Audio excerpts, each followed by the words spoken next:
முருகா, நாட்டுல மழை புயல் வெள்ளம்னு வந்து அங்கங்கே செத்துக்கிட்டு இருக்காங்க.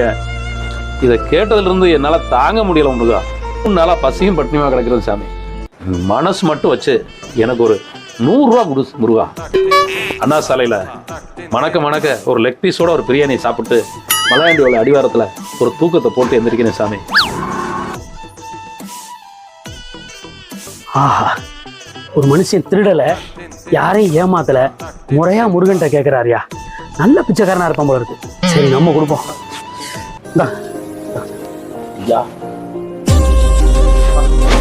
முருகா, என்ன பொருள்? 100 ரூபா உன்ட்ட கேட்டேன், 50 ரூபாய் அந்த ஆளை ஆட்டையை போட்டு 50 ரூபாய் கொடுத்துட்டு போறாரு. உலகம் இப்படித்தானா? பாத்தியாயா, என்ன உலகம் விடாது. என் புத்திய